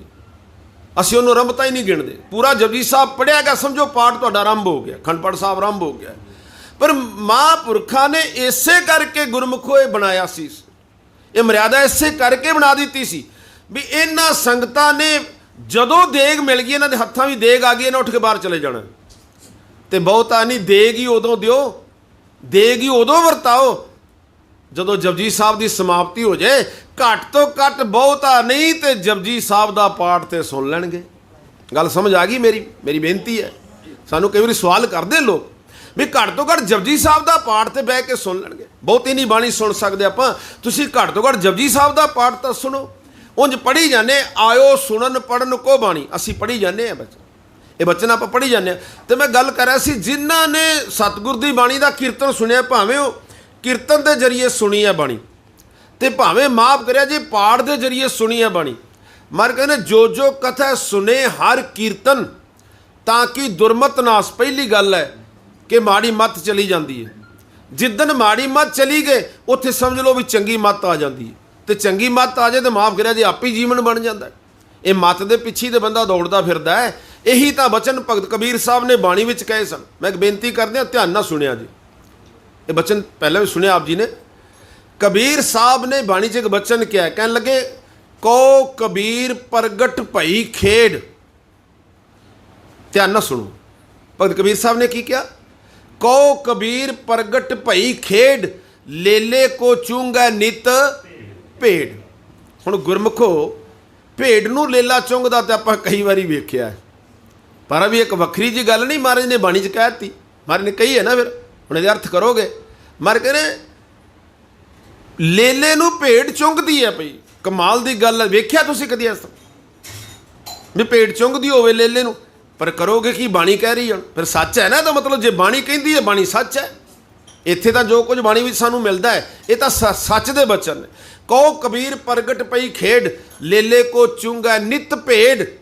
ਇੱਥੇ ਲੇਲੇ ਭੇਡ ਦੀ ਗੱਲ ਸੀ। ਭਗਤ ਕਬੀਰ ਸਾਹਿਬ ਨੇ ਕਿਹਾ ਸੀ, ਪਰਮਾਤਮਾ ਨੂੰ ਕਿਹਾ ਸੀ, ਐ ਰੱਬ ਜੀ, ਇਸ ਮਨ ਨੇ, ਇਸ ਮਤ ਨੇ, ਬੁੱਧੀ ਦੇ ਪਿੱਛੇ ਚੱਲਣਾ ਸੀ। ਪਰ ਭਗਤ ਕਬੀਰ ਸਾਹਿਬ ਕਹਿੰਦੇ ਰੱਬ ਜੀ ਆ ਕੀ ਹੋ ਗਿਆ ਜੇ ਇੱਥੇ ਬੁੱਧੀ ਮਨ ਦੇ ਪਿੱਛੇ ਦੌੜਦੀ ਫਿਰਦੀ ਹੈ। ਇਹ ਤਾਂ ਵੱਖਰੀ ਜੀ ਖੇਡ ਹੈ। ਇਹ ਬੁੱਧੀ ਜਿਹੜੀ ਮਨ ਦੇ ਪਿੱਛੇ ਤੁਰੀ ਫਿਰਦੀ ਹੈ। ਪਰ ਜਦੋਂ ਬੁੱਧੀ ਮਨ ਦੇ ਪਿੱਛੇ ਤੁਰ ਪਈ, ਬੁੱਧ ਨੇ ਆਪਣਾ ਕੰਮ ਹੀ ਨਾ ਕੀਤਾ, ਤੇ ਪਿਆਰਿਓ ਫਿਰ ਜੀਵਨ ਸਾਡਾ ਕਿਵੇਂ ਬਣ ਜਾਊਗਾ? ਮਾਫ ਕਰਿਆ ਜੇ, ਗੁਰਬਾਣੀ ਸੁਣੋ, ਇਹਦੀ ਵਿਚਾਰ ਕਰੋ। ਜਿਹੜੇ ਸ਼ਬਦ ਦੀ ਨਹੀਂ ਸਮਝ ਆਉਂਦੀ ਵੀ ਆ ਸਾਨੂੰ ਸ਼ਬਦ ਦੀ ਸਮਝ ਨਹੀਂ ਆਈ, ਇਹ ਮਹਾਰਾਜ ਨੇ ਸਾਨੂੰ ਕੀ ਕਿਹਾ? ਇੱਕ ਇੱਕ ਅੱਖਰ ਨੂੰ ਧਿਆਨ ਨਾਲ ਸੁਣੋ, ਇੱਕ ਇੱਕ ਬਚਨ ਨੂੰ ਧਿਆਨ ਨਾਲ ਸੁਣੋ, ਉਹਦੀ ਵਿਚਾਰ ਵੇਖੋ ਵੀ ਸਾਨੂੰ ਸਮਝਾਇਆ ਕਿ ਕਈ ਬਚਨ ਨੇ ਜਿਹੜੇ ਆਪਾਂ ਸਿੱਧੇ ਪੜ੍ਹਦੇ ਆਪਾਂ ਨੂੰ ਉੱਦਾਂ ਨਹੀਂ ਪਤਾ ਲੱਗਦਾ। ਹੁਣ ਤੁਸੀਂ ਇੱਕ ਬਾਬੇ ਫਰੀਦ ਸਾਹਿਬ ਦਾ ਇੱਕ ਸ਼ਲੋਕ ਪੜ੍ਹਦੇ ਹੋ, ਫਰੀਦਾ ਬੁਰੇ ਦਾ ਭਲਾ ਕਰ, ਗੁੱਸਾ ਮਨ ਨਾ ਹੰਡਾਏ। ਹੁਣ ਆਪਾਂ ਕੀ ਕਰਨਾ? ਆਪਾਂ ਬਚਨ ਪੜ੍ਹ ਲਿਆ ਤੇ ਅਸੀਂ ਕਹਾਂਗੇ ਬਾਬਾ ਜੀ ਬਾਣੀ ਕੀ ਕਹਿੰਦੀ ਹੈ? ਫਰੀਦਾ ਬੁਰੇ ਦਾ, ਪੜ੍ਹੋ ਹਜ਼ਾਰਾਂ, ਫਰੀਦਾ। ਹੁਣ ਗੁਰਮੁਖੋ ਕੋਈ ਆਂਢੀ ਗੁਆਂਢੀ ਆ ਕੇ ਸਾਨੂੰ ਡਾਂਗੀ ਲੱਗਾ ਹੋਵੇ, ਗਾਲਾਂ ਕੱਢਦਾ ਹੋਵੇ, ਡਾਂਗਾ ਮਾਰਦਾ ਹੋਵੇ, ਤਾਂ ਤੁਸੀਂ ਕਹੀ ਜਾਇਆ ਜੇ ਵੀ ਬਾਬੇ ਦੀ ਬਾਣੀ ਕਹਿੰਦੀ ਹੈ ਵੀ ਫਰੀਦਾ ਬੁਰੇ ਦਾ ਭਲਾ ਕਰ, ਹੋ ਜੂਗੀ ਗੱਲ। ਜੇ ਇਹੀ ਗੱਲ ਹੁੰਦੀ ਤੇ ਫਿਰ ਗੁਰੂ ਗੋਬਿੰਦ ਸਿੰਘ ਜੀ ਮਹਾਰਾਜ ਨੂੰ ਜੰਗਾਂ ਲੜਨ ਦੀ ਕੀ ਲੋੜ ਸੀ? ਫਿਰ 6ਵੇਂ ਪਾਤਸ਼ਾਹ ਨੂੰ ਤਲਵਾਰ ਚੱਕਣ ਦੀ ਕੀ ਲੋੜ ਸੀ? ਬਾਬੇ ਫਰੀਦ ਸਾਹਿਬ ਨੇ ਇਹ ਨਹੀਂ ਸੀ ਕਿਹਾ ਅਸੀਂ ਭਲਾ ਕਰਨਾ, ਸਿੱਖ ਦਾ ਕਰਮ ਹੈ ਦੁਨੀਆ ਦਾ ਭਲਾ ਕਰਨਾ। ਪਰ ਜੇ ਕੋਈ ਤਲਵਾਰ ਚੱਕ ਕੇ ਆਉਂਦਾ ਫਿਰ ਅੱਗੋਂ ਤਲਵਾਰ ਵੀ ਚੱਕਣੀ ਪੈਂਦੀ ਹੈ। ਇਹਦੇ ਅਰਥ ਕੀ ਸਨ? ਮੈਂ ਬੇਨਤੀ ਕਰਦਿਆਂ, ਅਰਥ ਇਹ ਸਨ, ਫਰੀਦਾ ਬੁਰੇ ਦਾ ਭਲਾ ਕਰ। ਉਹ ਦੁਨੀਆ ਦੇ ਲੋਗੋ ਜਿਹੜੇ ਤੁਹਾਡੇ ਅੰਦਰ ਬੁਰੇ ਵਿਚਾਰ ਨੇ, ਉਹਨਾਂ ਨੂੰ ਭਲੇ ਵਿਚਾਰਾਂ ਨੂੰ ਬਣਾ ਕੇ ਲਿਆ। ਆਪਣੇ ਵਿਚਾਰਾਂ ਨੂੰ ਸ਼ੁੱਧ ਕਰ, ਆਪਣੇ ਵਿਚਾਰਾਂ ਨੂੰ ਸਾਫ਼ ਬਣਾ। ਤੇਰੇ ਅੰਦਰ ਬੁਰੇ ਵਿਚਾਰ ਭਰੇ ਪਏ ਨਹੀਂ ਹੈਗੇ, ਨਹੀਂ ਹੈਗੇ, ਮਾਫ ਕਰਿਆ। ਮੈਂ ਤਾਂ ਨਹੀਂ ਕਹਿੰਦਾ, ਮੇਰੇ ਬਾਪੂ ਨਾਨਕ ਦੀ ਬਾਣੀ ਕਹਿੰਦੀ, ਕਬੀਰ ਇਸ ਦੇਹੀ ਮੈਂ, ਮਾਫ ਕਰਿਆ ਜੀ, ਇਸ ਦੇਹੀ ਮੈਂ ਪੰਚ ਚੋਰ ਵਸੈ, ਕਾਮ ਕ੍ਰੋਧ ਲੋਭ ਮੋਹ ਹੰਕਾਰਾ, ਅੰਮ੍ਰਿਤ ਲੂਟੈ ਮਨਮੁਖ ਨਹੀਂ ਬੂਝੈ, ਕੋਈ ਨਾ ਸੁਣੈ। ਕਿ ਸਾਡੇ ਅੰਦਰ ਇਹ ਹੈ ਨਹੀਂ ਚੀਜ਼ਾਂ? ਮਾਫ ਕਰਿਆ ਜੀ, ਕਾਮ ਵੀ ਸਾਡੇ ਅੰਦਰ ਹੈ, ਕ੍ਰੋਧ ਵੀ ਸਾਡੇ ਅੰਦਰ ਹੈ, ਲੋਭ ਵੀ ਹੈ, ਮੋਹ ਵੀ ਹੈ, ਹੰਕਾਰ ਵੀ ਹੈਗਾ। ਪਰ ਮੈਂ ਇੱਕ ਬੇਨਤੀ ਕਰਦਿਆਂ, ਜਿਹੜੇ ਪਹਿਲੇ ਚਾਰ ਨੇ, ਕਾਮ ਕ੍ਰੋਧ ਲੋਭ ਮੋਹ, ਆ ਜਿਹੜੇ ਚਾਰ ਨੇ, ਹੰਕਾਰ ਨਹੀਂ ਬੰਦੇ ਅੰਦਰ ਹੋਣਾ ਚਾਹੀਦਾ। ਪਰ ਇਹਨਾਂ ਚਾਰਾਂ ਤੋਂ ਬਿਨਾਂ ਤੇ ਸੰਸਾਰ ਹੀ ਨਹੀਂ ਚੱਲ ਸਕਦਾ। ਮੈਨੂੰ ਮਾਫ ਕਰ ਦਿਆ ਜੀ, ਕਿ ਕਾਮ ਬਿਲਕੁਲ ਬੰਦ ਹੋ ਜਾਏ ਤੇ ਇਸ ਸੰਸਾਰ ਦੀ ਉਤਪਤੀ ਖਤਮ ਹੋ ਜਾਏਗੀ। ਪਰ ਹੋਣਾ ਕੀ ਚਾਹੀਦਾ ਸੀ? ਮੈਨੂੰ ਮਾਫ ਕਰਿਆ ਜੇ, ਆ ਤੁਹਾਡੇ ਘਰਾਂ ਵੀ ਸਿਲੰਡਰ ਪਏ ਨੇ, ਅੱਗ ਬਲਦੀ ਹੈ, ਪਰ ਇਸ ਸਿਲੰਡਰ ਦੇ ਉੱਤੇ ਭੋਜਨ ਬਣਦਾ ਹੈ। ਪਰ ਇਹੀ ਸਿਲੰਡਰ ਨੂੰ ਜੇ ਅੱਗ ਲੱਗ ਜੇ, ਭਾਂਬੜ ਮੱਚ ਜਾਣ, ਤੇ ਫਿਰ ਕੀ ਹੁੰਦਾ ਹੈ? ਫਿਰ ਤਾਂ ਲੈਂਟਰ ਵੀ ਨਹੀਂ ਲੱਭਦਾ ਉਹ ਕਿੱਧਰ ਗਿਆ। ਸਮਝਦੇ ਹੋ ਮੇਰੀ ਗੱਲ? ਫਿਰ ਕਿੱਧਰ ਜਾਂਦਾ ਉਹ? ਫਿਰ ਤਾਂ ਲੈਂਟਰ ਵੀ ਨਹੀਂ ਮਿਲਦਾ, ਪਟਾਕਾ ਪੈ ਜਾਂਦਾ ਹੈ। ਮਤਲਬ ਹਿਸਾਬ ਨਾਲ ਅੱਗ ਬਣਦੀ ਹੈ ਤੇ ਲੰਗਰ ਪਿਆ ਬਣਦਾ ਹੈ। ਪਾਣੀ ਮੀਂਹ ਹਿਸਾਬ ਨਾਲ ਪੈਂਦਾ ਹੈ, ਜ਼ਿਮੀਂਦਾਰ ਖੇਤੀ ਕਰਦੇ ਨੇ, ਇਹੀ ਪਾਣੀ ਦਰਿਆਵਾਂ 'ਚ ਹੜ੍ਹ ਬਣ ਕੇ ਆਇਆ। ਆ ਤੁਸੀਂ ਵੇਖਿਆ ਪਿੱਛੇ ਪੰਜਾਬ 'ਚ, ਹਰਿਆਣੇ 'ਚ ਕੀ ਹਾਲ ਹੋਇਆ, ਕਿੰਨਾ ਜ਼ਿਮੀਂਦਾਰਾਂ ਦਾ ਨੁਕਸਾਨ ਹੋਇਆ। ਕਿਉਂ? ਪਾਣੀ ਹੜ੍ਹ ਬਣ ਕੇ ਆ ਗਿਆ ਸੀ। ਪਰ ਪਿਆਰਿਆ, ਇਹਨਾਂ ਤਾਂ ਹੀ ਤਾਂ ਗੁਰੂ ਅਰਜਨ ਦੇਵ ਜੀ ਮਹਾਰਾਜ ਨੇ ਬਚਨ ਕਿਹਾ ਸੀ, ਕਾਮ ਕ੍ਰੋਧ ਦੋਇ ਕਰੋ ਬਸੋਲੇ, ਗੋਡੋ ਧਰਤੀ ਭਾਈ, ਜਿਉਂ ਗੋਡੋ ਤਿਉਂ ਤੁਮ ਸੁਖ ਪਾਵੋ, ਕਿਰਤਨਾ ਮੇਟਿਆ ਜਾਈ। ਕਹਿੰਦੇ ਚੀਜ਼ਾਂ ਮਾੜੀਆਂ ਨਹੀਂ ਹੈਗੀਆਂ, ਪਰ ਯਾਦ ਰੱਖੀ ਇਹਨਾਂ ਦੇ ਪਿੱਛੇ ਲੱਗ ਕੇ ਆਪਣੀ ਜ਼ਿੰਦਗੀ ਵੀ ਬਰਬਾਦ ਨਾ ਕਰ ਲਈ। ਗੁਰੂ ਅਮਰਦਾਸ ਮਹਾਰਾਜ ਨੇ ਬਚਨ ਕਹਿ ਦਿੱਤਾ, ਜਦੋਂ ਕਾਮ ਦੀ ਗੱਲ ਕੀਤੀ, ਮੈਂ ਬੇਨਤੀ ਕਰਦੇ ਹਾਂ, ਤਾਂ ਹੀ ਤਾਂ ਮਹਾਰਾਜ ਨੇ ਕਿਹਾ ਸੀ, ਆਪਣੇ ਘਰ ਦੇ ਵਿੱਚ ਟਿਕ ਜਾ ਭਾਈ, ਇੱਥੇ ਰਹਿ ਕੇ ਬੰਦਗੀ ਕਰ, ਆਪਣੇ ਪਰਿਵਾਰ ਵਿੱਚ ਰਹੋ। ਪਰ ਜੇ ਪਰਿਵਾਰ ਤੋਂ ਬਾਹਰ ਨਿਕਲੇਗਾ ਫਿਰ ਬਰਬਾਦੀ ਆ। ਕਿਵੇਂ ਮਹਾਰਾਜ ਨੇ ਕਹਿਤਾ ਸੀ ਬਚਨ? ਮੈਂ ਸਾਂਝਾ ਹੀ ਕਰਦੇ ਹਾਂ, ਗੁਰਬਾਣੀ ਦਾ ਬਚਨ ਹੈ। ਮਹਾਰਾਜ ਨੇ ਕਿਹਾ ਸੀ, ਨਿਮਖ ਕਾਮ ਸਵਾਦ ਕਾਰਨ, ਕੋਟ ਦਿਨ ਸੁਦੁੱਖ ਪਾਵੈ, ਘੜੀ ਮੋਹਿਤ ਰੰਗ ਮਾਣੈ, ਬੌਰ ਬੌਰ ਪਛਤਾਵੈ। ਜ਼ਿੰਦਗੀ ਤੇਰੀ ਤਬਾਹੀ ਵਾਲੇ ਪਾਸੇ ਚਲੀ ਜਾਏਗੀ। ਗੁਰੂ ਅਰਜਨ ਦੇਵ ਜੀ ਮਹਾਰਾਜ ਨੇ ਇਹੀ ਬਚਨ ਕਹੇ ਸਨ, ਕਾਮ ਕ੍ਰੋਧ ਦੋਇ ਕਰੋ ਬਸੋਲੇ, ਗੋਡੋ ਧਰਤੀ ਭਾਈ। ਆ ਸਰੀਰ ਧਰਤੀ ਹੈ, ਇਹਨੂੰ ਗੋਡੋ ਹਾਂ ਜਰਾ, ਇਹਦੇ ਵਿੱਚ ਖੇਤੀ ਕਰਨ ਦੀ ਕੋਸ਼ਿਸ਼ ਕਰੋ। ਗੁਰੂ ਨਾਨਕ ਸਾਹਿਬ ਨੇ ਇਹੀ ਬਚਨ ਕਹੇ ਸਨ, ਮਨ ਹਾਲੀ ਕਿਰਸਾਨੀ ਕਰਨੀ, ਸ਼ਰਮ ਪਾਣੀ ਤਨ ਖੇਤ। ਕਹਿਣ ਲੱਗੇ, ਨਾਮ ਬੀਜ ਸੰਤੋਖ ਸੁਹਾਗਾ, ਰੱਖ ਗਰੀਬੀ ਵੇਸ। ਆਪਣੀ ਜਿਹੜੀ ਤੇਰੇ ਅੰਦਰ ਗਰੀਬੀ ਦਾ ਕੀ ਮਤਲਬ ਸੀ? ਵੀ ਸਾਡੀ ਕੋਠੀ ਨਹੀਂ ਹੋਣੀ ਚਾਹੀਦੀ, ਵੀ ਸਾਡੇ ਕੋਲ ਪੈਸਾ ਨਹੀਂ ਹੋਣਾ ਚਾਹੀਦਾ। ਕਿਹੜੀ ਗਰੀਬੀ ਦੀ ਗੱਲ ਕੀਤੀ ਬਾਣੀ ਨੇ? ਵੀ ਗਰੀਬੀ ਵੇਸ ਰੱਖ ਭਾਈ। ਇਹ ਗਰੀਬੀ ਦਾ ਮਤਲਬ ਸੀ ਨਿਮਰਤਾ ਹੋਣੀ ਚਾਹੀਦੀ ਅੰਦਰ, ਤੇਰਾ ਅੰਦਰ ਸ਼ੁੱਧ ਹੋਣਾ ਚਾਹੀਦਾ, ਕਿਸੇ ਦੇ ਪ੍ਰਤੀ ਤੇਰੇ ਅੰਦਰ ਕੋਈ ਮਾੜਾ ਵਿਚਾਰ ਨਹੀਂ ਹੋਣਾ ਚਾਹੀਦਾ। ਵੀ ਆ ਜਿਹੜਾ ਗੁਆਂਢੀ ਦਾ ਪਲਾਟ ਪਿਆ ਹੈ ਨਾ, ਇਹ ਮੈਨੂੰ ਹੀ ਮਿਲ ਜੇ ਚੰਗਾ। ਅੱਖ ਰੱਖ ਕੇ ਬੈਠੇ ਹੁੰਦੇ ਆਪਾਂ ਵੀ ਕਿਤੇ ਨਾ ਕਦੀ ਵੇਚੇ ਨਾ, ਤਾਂ ਮੈਂ ਹੀ ਇਹਨੂੰ ਲੈ ਲਾਂ। ਉਹ ਭਾਈ ਜਦੋਂ ਨੂੰ ਲੋੜ ਹੋਏਗੀ ਵੇਚ ਲੇਗੀ, ਉਦੋਂ ਲੈ ਲਈ। ਪਹਿਲਾਂ ਤਾਂ ਨਾ ਅੱਖ ਰੱਖ ਉਹਦੇ ਉੱਤੇ, ਪਹਿਲਾਂ ਤਾਂ ਤੇਰੇ ਅੰਦਰ ਸ਼ੁੱਧ ਹੋਣੀ ਚਾਹੀਦੀ। ਅਰਦਾਸ ਕਰ, ਮਹਾਰਾਜ ਜੀ ਇਹ ਮੇਰੇ ਗੁਆਂਢੀ ਦਾ ਪਲਾਟ ਖਾਲੀ ਪਿਆ, ਉਹਨੂੰ ਵੀ ਮਾਇਆ ਦਿਓ, ਉਹ ਵੀ ਕੋਠੀ ਬਣਾਏ, ਮੇਰੇ ਕੋਲ ਰੌਣਕ ਬਣ ਜਾਊਗੀ। ਹੁਣ ਗੱਲ ਤੇ ਉਹੀ ਹੈ ਨਾ ਗੁਰਮੁਖੋ, ਅੰਦਰ ਸ਼ੁੱਧ ਹੋਵੇਗਾ, ਰੌਣਕ ਮੰਗੇਗਾ। ਵੀ ਉਹ ਮਹਾਰਾਜ ਨੂੰ ਪੈਸੇ ਦਿਓ, ਇਹ ਕੋਠੀ ਬਣਾਏ, ਆ ਮੇਰੇ ਕੋਲ ਰੌਣਕ ਬਣੇਗੀ, ਮੈਂ ਤੇ ਇਕੱਲਾ ਬੈਠਾ ਹੋਇਆ ਇੱਥੇ। ਪਰ ਜੇ ਸ਼ੁੱਧਤਾ ਨਾ ਹੋਵੇ, ਜੇ ਅੰਦਰ ਮੈਲਾਪਣ ਹੋਵੇ, ਅਸੀਂ ਕਹਿੰਦੇ ਕੋਠੀ, ਇਹ ਪਲਾਟ ਪਤਾ ਨਹੀਂ ਕਿੱਦਣ ਵੇਚੂਗਾ, ਇਹ ਵੇਚਦੇ ਤੇ ਮੈਂ ਹੀ ਲੈ ਲਈ ਨਾ, ਚਲੋ ਸਸਤਾ ਮਹਿੰਗਾ ਲੈ ਲਾਂਗਾ। ਮਤਲਬ ਅੰਦਰ ਠੀਕ ਹੈ, ਮਾਇਆ ਦੇ ਨਾਲ ਤੁਸੀਂ ਖਰੀਦਣਾ ਬੜੀ ਚੰਗੀ ਗੱਲ ਹੈ, ਪਰ ਅੰਦਰ ਨੂੰ ਸ਼ੁੱਧ ਕਰਨਾ, ਅੰਦਰ ਨਿਮਰਤਾ ਲਿਆਉਣੀ। ਇਹੀ ਗੱਲ ਗੁਰੂ ਅਰਜਨ ਦੇਵ ਜੀ ਮਹਾਰਾਜ ਨੇ ਕਹੀ ਸੀ, ਗਰੀਬੀ ਗਦਾ ਹਮਾਰੀ। ਮਹਾਰਾਜ ਨੇ ਕਿਹਾ ਸੀ ਨਾ, ਇਹ ਸ਼ਬਦ ਬੜੇ ਮਹਿੰਗੇ ਨੇ। ਹੁਣ ਗੁਰੂ ਨਾਨਕ ਸਾਹਿਬ ਦਾ ਜਿੱਥੋਂ ਮੈਂ ਬੇਨਤੀ ਸ਼ੁਰੂ ਕੀਤੀ ਹੈ, ਅੱਜ ਗੁਰਮੁਖੋ ਗੁਰੂ ਨਾਨਕ ਸਾਹਿਬ ਸੱਚੇ ਪਾਤਸ਼ਾਹ ਜੀ ਦਾ ਜੋਤੀ ਜੋਤ ਸਮਾਉਣ ਦਾ ਵੀ ਦਿਨ ਹੈ। ਪਰ ਮੈਂ ਉਸ ਵਿਸ਼ੇ ਵੱਲ ਨਹੀਂ ਜਾ ਰਿਹਾ, ਕਿਉਂਕਿ ਆਪਾਂ ਖੁਸ਼ੀ ਦੇ ਸਮਾਗਮ ਵਿੱਚ ਬੈਠੇ ਹਾਂ। ਪਰ ਮੈਂ ਗੱਲ ਗੁਰੂ ਨਾਨਕ ਸਾਹਿਬ ਜੀ ਤੋਂ ਸ਼ੁਰੂ ਕੀਤੀ ਹੈ। ਮਹਾਰਾਜ ਕਿਹਾ, ਆਇਓ ਸੁਣਨ ਪੜਨ ਕੋ ਬਾਣੀ। ਜੇ ਮਹਾਰਾਜ ਨੇ ਕਿਹਾ ਗਰੀਬੀ, ਨਿਮਰਤਾ ਤੇਰੇ ਅੰਦਰ ਹੋ, ਇਹ ਗੁਣ ਅਸੀਂ ਗੁਰੂ ਨਾਨਕ ਸਾਹਿਬ ਤੋਂ ਪ੍ਰਾਪਤ ਕਰਨੇ। ਜੇ ਤੁਸੀਂ ਉਹਨਾਂ ਦਾ ਗੁਰਪੁਰਬ ਮਨਾਉਂਦੇ ਹੋ, ਪ੍ਰਕਾਸ਼ ਦਿਹਾੜਾ ਮਨਾਉਂਦੇ ਹੋ, ਜੋਤੀ ਜੋਤ ਦਿਨ ਮਨਾਉਂਦੇ ਹੋ, ਪਰ ਯਾਦ ਰੱਖਣਾ ਕਿ ਅਸੀਂ ਗੁਰੂ ਨਾਨਕ ਸਾਹਿਬ ਤੋਂ ਗੁਣ ਪ੍ਰਾਪਤ ਕਰਨੇ ਨੇ। ਗੁਰੂ ਨਾਨਕ ਸਾਹਿਬ ਨੇ ਜੋ ਸਾਨੂੰ ਸੇਧ ਦਿੱਤੀ ਹੈ, ਸੇਧ ਦਿੱਤੀ। ਗੁਰੂ ਨਾਨਕ ਸਾਹਿਬ ਨੇ ਬੜਿਆਂ ਨੂੰ ਜੀਵਨ ਦਿੱਤਾ ਹੈ, ਲੱਖਾਂ ਦੁਨੀਆ ਨੂੰ ਤਾਰਤਾ। ਮਹਾਰਾਜ ਨੇ ਕਿੰਨੀਆਂ ਉਦਾਸੀਆਂ ਕੀਤੀਆਂ ਨੇ, ਕਿੱਥੇ ਕਿੱਥੇ ਮਹਾਰਾਜ ਜੀ ਗਏ ਨੇ। ਕੋਈ ਬੈਠਾ ਸੀ ਨਾ ਭਗਤ ਬੰਦਗੀ ਕਰਨ ਵਾਲਾ, ਜਦੋਂ ਬੰਦਗੀ ਕੀਤੀ ਤੇ ਅੰਦਰ ਹੰਕਾਰ ਆ ਗਿਆ, ਮਾਨ ਆ ਗਿਆ, ਮੇਰੀ ਬੰਦਗੀ ਹੁਣ ਪੂਰੀ ਹੋ ਗਈ ਹੈ। ਜੋ ਜ਼ਬਾਨ ਤੋਂ ਕਹਿਣਾ ਪੂਰਾ ਹੋ ਜਾਂਦਾ, ਪਰ ਬੰਦਗੀ ਕਰਨੀ ਵੀ ਔਖੀ ਹੈ। ਪਰ ਜੇ ਕਰਦਾ ਕੋਈ ਸੌਖੀ ਹੈ, ਪਰ ਮੈਂ ਕਹਿੰਦਾ ਬੰਦਗੀ ਕਰਕੇ ਇਹਨੂੰ ਅੰਦਰ ਸੰਭਾਲਣਾ ਬੜਾ ਔਖਾ ਜੇ। ਬਸ ਥੋੜੀ ਤਾਕਤ ਆ ਜਾਏ, ਫਿਰ ਖਲਾਰਾ ਖਿਲਰ ਜਾਂਦਾ, ਮਾਫ ਕਰਿਆ ਜੀ। ਫਿਰ ਤਾਂ ਪੈਰੋਂ ਸਥਾਨ ਬਣਾ ਕੇ ਬਹਿ ਜਾਂਦੇ ਨੇ। ਅੱਜ 4-4 5-5 ਸਾਲ ਦੀ ਉਮਰ ਹੈ, ਤੇ ਅੱਜ ਲੋਕ ਕਿਵੇਂ ਉਹਨਾਂ ਦੇ ਪੈਰਾਂ ਦੇ ਮੱਥੇ, ਮੈਂ ਕਿਸੇ ਦਾ ਨਾਂ ਨਹੀਂ ਲੈ ਰਿਹਾ, ਕਿਵੇਂ ਲੋਕ ਉਹਨਾਂ ਦੇ ਪੈਰਾਂ ਦੇ ਮੱਥੇ ਟੇਕਦੇ ਨੇ। ਗੁਰੂ ਸਾਹਿਬ ਨੂੰ ਤਾਂ ਆਪਾਂ ਭੁੱਲ ਹੀ ਜਾਂਦੇ ਹਾਂ। ਅਸੀਂ ਉਹਨਾਂ ਦੇ ਕਿੰਨੀ ਕੁ ਉਮਰ ਹੈ ਪਿਆਰੋ, ਅਜੇ ਉਹਨੂੰ ਵੱਡਾ ਹੋਣ ਦਿਓ, ਵੇਖੋ ਅਜੇ ਜੀਵਨ ਕਿੱਧਰ ਨੂੰ ਜਾਣਾ ਹੈ। ਅਜੇ ਤੁਸੀਂ ਪਹਿਲੇ ਅਜੇ 5-7 ਸਾਲ ਦੀ ਉਮਰ ਹੈ, ਤੇ ਕੀ ਕਰ ਰਹੇ ਆਪਾਂ? ਅਜੇ ਜੋ ਜੀਵਨ ਵੱਡਾ ਹੋਏਗਾ, ਦੇਖਿਓ ਕਿੱਧਰ ਨੂੰ ਜਾ ਰਿਹਾ, ਕਿੰਨੀ ਕੁ ਬੰਦਗੀ ਹੈ।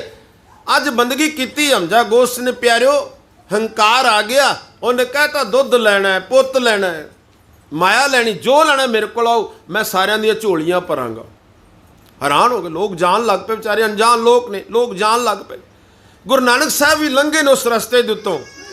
ਗੁਰੂ ਨਾਨਕ ਸਾਹਿਬ ਸੱਚੇ ਪਾਤਸ਼ਾਹ ਨੂੰ ਦੱਸ ਦਿੱਤਾ ਵੀ ਇੱਥੇ ਕੋਈ ਬੰਦਗੀ ਕਰਨ ਵਾਲਾ ਮਹਾਂਪੁਰਖ ਬੈਠਾ ਹੈ। ਮਹਾਰਾਜ ਕਹਿੰਦੇ ਨੇ ਫੇਰ, ਕਹਿੰਦੇ ਜੋ ਕਹਿੰਦਾ ਮੇਰੇ ਕੋਲ ਹੀ ਹੈ, ਪੁੱਤ ਦੁੱਧ ਮਾਇਆ ਜੋ ਚਾਹੀਦੀ ਹੈ ਸਭ ਕੁਝ ਮਿਲਦਾ ਹੈ, ਹੁਣ ਗੁਰੂ ਨਾਨਕ ਸਾਹਿਬ ਨੇ ਤਾਂ ਗਿਆਨ ਦੇਣਾ ਸੀ, ਸਾਨੂੰ ਵੀ ਗਿਆਨ ਦਿੰਦੇ ਨੇ ਬਾਣੀ ਦੇ ਜ਼ਰੀਏ। ਜਦੋਂ ਮਹਾਰਾਜ ਸੱਚੇ ਪਾਤਸ਼ਾਹ ਨੇ ਕਿਹਾ ਚਲੋ ਅਸੀਂ ਵੀ ਮਿਲਦੇ ਹਾਂ, ਅਸੀਂ ਵੀ ਮਿਲ ਕੇ ਚੱਲਦੇ ਹਾਂ, ਫਿਰ ਮਹਾਰਾਜ ਉਹਦੇ ਸਥਾਨ 'ਤੇ ਚਲੇ ਗਏ ਜਿੱਥੇ ਬੈਠਾ ਹੋਇਆ ਸੀ। ਉੱਥੇ ਮਹਾਰਾਜ ਪਹੁੰਚੇ ਨੇ, ਬੈਠੇ ਜਾ ਕੇ ਵੇਖਿਆ ਅੰਦਰ ਬੈਠਾ 4 ਸਵੇਰੇ ਸੰਗਤਾਂ ਬੈਠੀਆਂ ਨੇ, ਭੋਲੀਆਂ ਪਾਲੀਆਂ ਸੰਗਤਾਂ ਬੈਠੀਆਂ ਨੇ। ਕੋਈ ਦੁੱਧ ਮੰਗਦਾ, ਕੋਈ ਪੁੱਤ ਮੰਗਦਾ, ਕੋਈ ਮਾਇਆ ਮੰਗੀ ਜਾ ਰਿਹਾ, ਕੋਈ ਹੋਰ ਮੰਗੀ ਦਾਤਾਂ ਮੰਗੀ ਜਾ ਰਿਹਾ, ਕੋਈ ਕੋਠੀਆਂ ਮੰਗਦਾ, ਸਭ ਦਾਤਾਂ ਮੰਗੀ ਜਾ ਰਹੇ ਨੇ। ਸਭ ਨੂੰ ਕਹਿੰਦਾ, ਸਭ ਨੂੰ ਦਾਤਾਂ ਦਿੱਤੀਆਂ, ਵੰਡੀ ਜਾ ਰਿਹਾ। ਚਲੋ ਠੀਕ ਹੈ। ਜਦੋਂ ਸਾਰੀ ਸੰਗਤ ਉੱਠ ਗਈ ਨਾ ਤੇ ਗੁਰੂ ਨਾਨਕ ਸਾਹਿਬ ਰਹਿ ਗਏ, ਭਾਈ ਬਾਲਾ ਮਰਦਾਨਾ ਕੋਲ ਸੰਗੀ ਸਾਥੀ ਕੋਲ ਬੈਠੇ ਹੋਏ ਨੇ, ਮਹਾਰਾਜ ਸੱਚੇ ਪਾਤਸ਼ਾਹ ਕੋਲ ਬੈਠੇ ਨੇ। ਉਹਨੇ ਵੇਖਿਆ ਪਰ ਸਮਝ ਨਹੀਂ ਵੀ ਇਹ ਕੌਣ ਨੇ, ਸਮਝ ਨਹੀਂ ਆਈ ਅਜੇ, ਇੰਨਾ ਗਿਆਨ ਨਹੀਂ ਹੈਗਾ ਵੀ ਕੌਣ ਨੇ। ਆਪ ਪਰਮਾਤਮਾ ਰੱਬ ਆਪ ਨੇ, ਨਹੀਂ ਸਮਝਿਆ, ਪਛਾਣਿਆ ਨਹੀਂ ਹੈਗਾ। ਪੁੱਛਣ ਲੱਗਾ ਦੱਸੋ ਜੀ ਤੁਸੀਂ ਕੀ ਲੈਣ ਆਏ ਹੋ? ਗੁਰੂ ਨਾਨਕ ਸਾਹਿਬ ਕਹਿੰਦੇ ਨੇ ਵੀ ਸਾਨੂੰ ਪਤਾ ਲੱਗਾ ਵੀ ਤੁਸੀਂ ਬੜੀਆਂ ਦਾਤਾਂ ਵੰਡਦੇ ਹੋ ਪਏ। ਕਹਿੰਦੇ ਜੋ ਮੰਗਾਂਗੇ ਦਿਓਗੇ? ਕਹਿਣ ਲੱਗਾ ਜੀ ਲੋ ਕਮਾਲ ਦੀ ਗੱਲ ਹੈ, ਇੱਥੋਂ ਤਾਂ ਕਦੀ ਕੋਈ ਖਾਲੀ ਨਹੀਂ ਗਿਆ। ਇੱਥੇ ਤਾਂ ਜਿਹੜਾ ਹੁੰਦਾ ਹੈ ਉਹ ਝੋਲੀ ਭਰ ਕੇ ਜਾਂਦਾ, ਕੋਈ ਖਾਲੀ ਨਹੀਂ ਗਿਆ। ਗੁਰੂ ਨਾਨਕ ਸਾਹਿਬ ਕਹਿਣ ਲੱਗੇ ਵੇਖ ਲੈ ਤੂੰ ਆਪਣੀ ਜ਼ੁਬਾਨ ਤੋਂ ਕਹਿ ਰਿਹਾ। ਕਹਿੰਦਾ ਨਹੀਂ ਜੀ ਕੋਈ ਖਾਲੀ ਨਹੀਂ ਜਾਂਦਾ, ਇੱਥੇ ਤਾਂ ਜਿਹੜਾ ਹੁੰਦਾ ਝੋਲੀਆਂ ਭਰ ਕੇ ਜਾਂਦਾ ਹੈ। ਮਹਾਰਾਜ ਕਹਿੰਦੇ ਠੀਕ ਹੈ ਭਾਈ, ਫਿਰ ਅਸੀਂ ਵੀ ਮੰਗੀਏ ਕੁਛ? ਕਹਿੰਦੇ ਮੰਗੋ ਜੀ।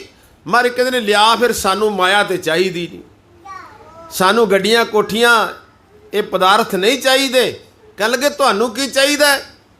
ਕਹਿਣ ਲੱਗੇ ਸਾਨੂੰ ਤਾਂ ਗਰੀਬੀ ਦੀ ਦਾਤ ਚਾਹੀਦੀ ਹੈ। ਬੋਲੇ ਸੋ ਨਿਹਾਲ।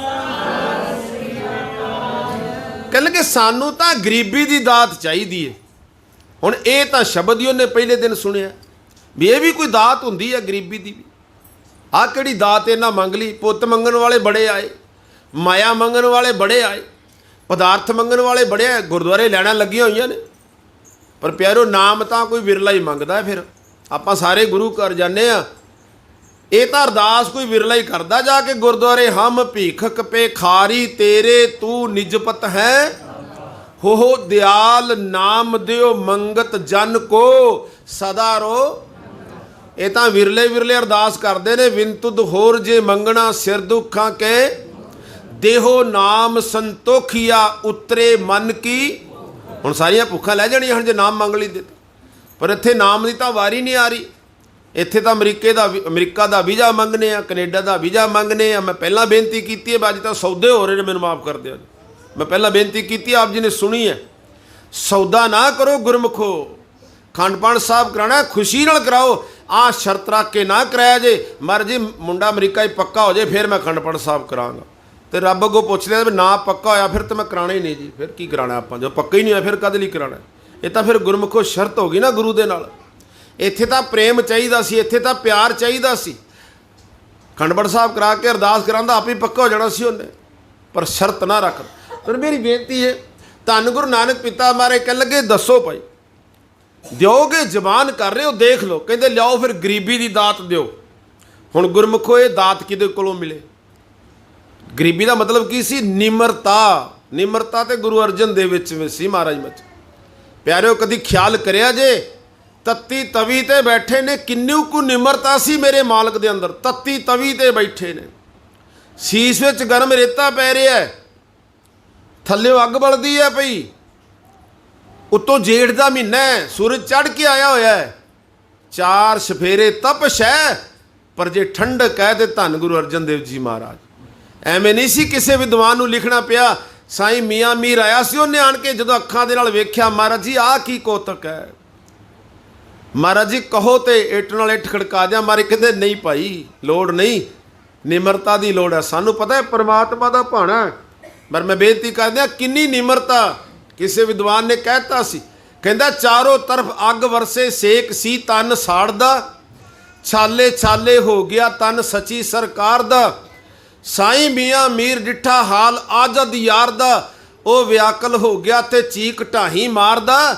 ਸੁਨ ਸਤਗੁਰ ਬੋਲੇ ਮੀਆਂ ਛੋਡੋ ਪ੍ਰੀਤੀ ਚਾਮ ਸੇ, ਕਿਆ ਹੁਆ ਤਨ ਜਲ ਰਹਾ ਹੈ ਹਮ ਸ਼ਾਹ ਤਿਆਰ ਨਾਮ ਸੇ। ਕਹਿੰਦੇ ਕਿਹੜੀ ਗੱਲ ਹੋ ਗਈ ਏ?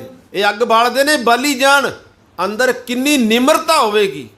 ਇਹ ਗਰੀਬੀ ਸੀ, ਗਰੀਬੀ ਗਦਾ ਹਮਾਰੀ ਬਾਣੀ 'ਚ ਕਿਹਾ ਹੈ, ਮੰਗਿਆ ਅੰਦਰ ਕਿੰਨੀ ਨਿਮਰਤਾ ਹੈ।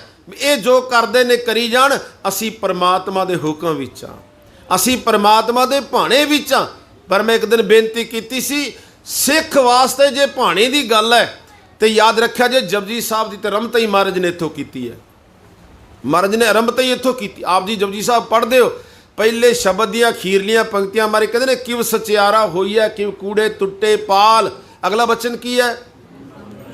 ਸਿੱਖ ਵਾਸਤੇ ਤਾਂ ਹੁਕਮ ਹੀ ਹੈ, ਸਿੱਖ ਨੇ ਤਾਂ ਬੈਠਣਾ ਹੈ, ਉਹਦੇ ਸ਼ੁਕਰਾਨੇ ਵਿੱਚ ਬੈਠਣਾ।